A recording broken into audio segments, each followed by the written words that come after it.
जय श्री कृष्ण। आज हम गीताधाम गुरुकुल ऑनलाइन क्लासेज में कक्षा नवम का सामाजिक विज्ञान की जो पुस्तक है राजस्थान का स्वतंत्रता आंदोलन और शौर्य परंपरा, जिसका दूसरा अध्याय हम पढ़ेंगे राजस्थान के क्रांतिकारी, जिसमें राजस्थान के क्रांतिकारियों से पहले हमने जब 1857 की गदर पढ़ी थी, इससे के पहले अध्याय में उस गदर के क्या फायदे हुए, क्या नुकसान हुआ, क्या देश की राजनीतिक स्थितियों में बदलाव हुआ, ये चीज हमने पढ़ी। तो अब उसका प्रभाव राजस्थान पे क्या पड़ा वो देखेंगे कि दिल्ली के बादशाह के विघटित होने के बाद यहाँ अंग्रेजों ने अपने पांव पसारने का अवसर मिला। हमने ये भी देखा कि जिस तरह से दिल्ली सल्तनत का खात्मा हुआ, मुगल साम्राज्य के बादशाह जफर के बाद कोई शासन सत्ता नहीं बची केंद्रीय, तब है जो यहाँ पर राजस्थान में अंग्रेजों का पांव पसरे।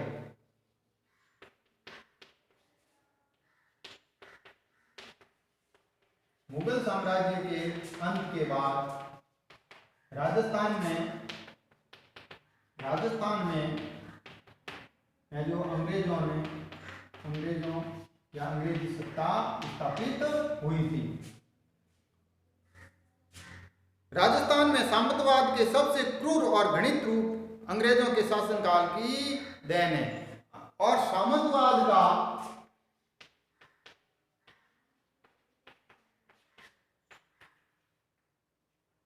क्रूर व घृणित रूप। देखो, राजस्थान में सामंतवाद पुराने समय में भी चल रही थी, सामंतवाद पुराने समय से थी, लेकिन अंग्रेजों के आगमन के बाद सामंत अत्याचारी हो गए। क्यों? क्योंकि सामंतों को दोहरी सत्ता का भय था, दबाव था, इसलिए वो जनता पर नए नए कर और शक्तियां लागू करते थे। परंतु इस काल के आरंभ होने के साथ ही उसकी शासन का विरोध भी प्रारंभ हो गया। अंग्रेजों का शासन शुरू हुआ, क्या हुआ? अंग्रेजों की सत्ता शुरू भी हुई, लेकिन विरोध भी साथ ही साथ शुरू हो गया।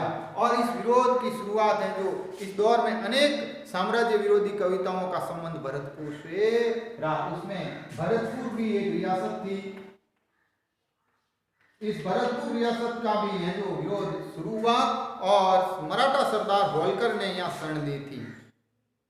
मराठाओं में जब सबसे पहले मराठाओं पर अंग्रेजी सेना पीछे पड़ी, तो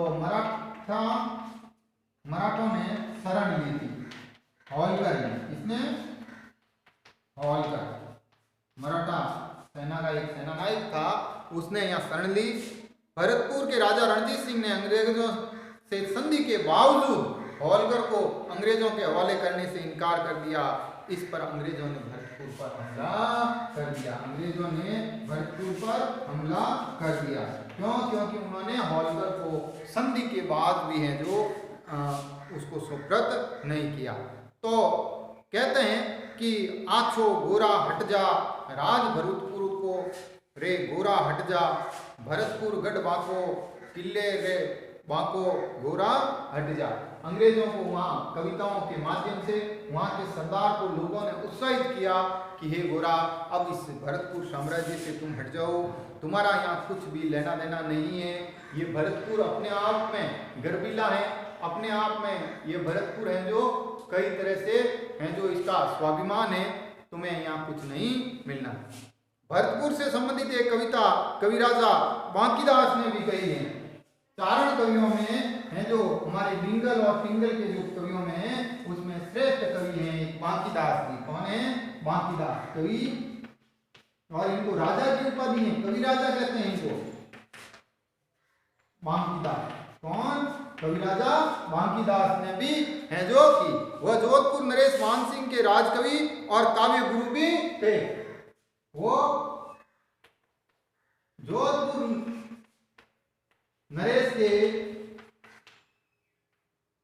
काव्य गुरु और राजकवि भी थे। क्या थे? राजकवि भी थे।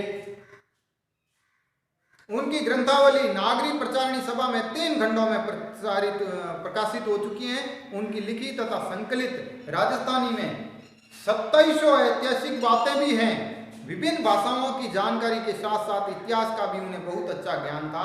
उनका निधन 1833 में हो गया था। तो उन्होंने 2700 बातें या तथ्य ऐसे लिखे, कितने, 2700 तथ्य जो राजस्थान के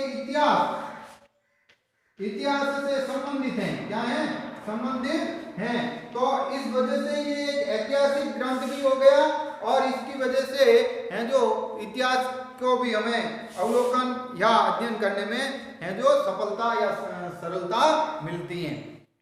उतन विलायत किलकता कानपुर आविया ममोई लंक मदरास मेला यमल धूरवहन अंग्रेज वाटन चला भरतपुर ऊपर हुए मेला। उन्होंने इस तरह से अंग्रेजों का भी विरोध शुरू किया। विलायत से आकर अंग्रेज अपने मुल्क के बल पर कलकत्ता कानपुर और मुंबई मद्रास पर अधिकार करता चला गया। कविता का आशय है कि अंग्रेज उतन विलायत यानी वो विलायत से आए, विदेश से आए और कलकत्ता कानपुर और मुंबई और लंक मद्रास में भी उन्होंने जो अपना अधिकार कर लिया। अब वह भरतपुर चढ़ आया है। ये सब नगर जिस देश में है उसका नाम भारत खंड है। क्या है? वह यलम धूरवहन, यमल धूरवहन का अर्थ है इस देश का नाम।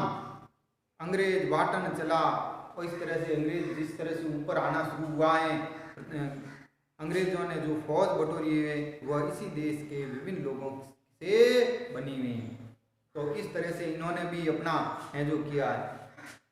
सैन रिजमंट असंख्य मल टना तने संग भड़ तिलक बंग किलंग तना मिलिया अबंग जग भरत खंड पार का ऊपर उषर आवे मार का वज्रद दे दुरंग मिलिया। कविता में उल्लास का स्वर है क्योंकि अंग्रेज आक्रमणकारी विजय न हुए थे।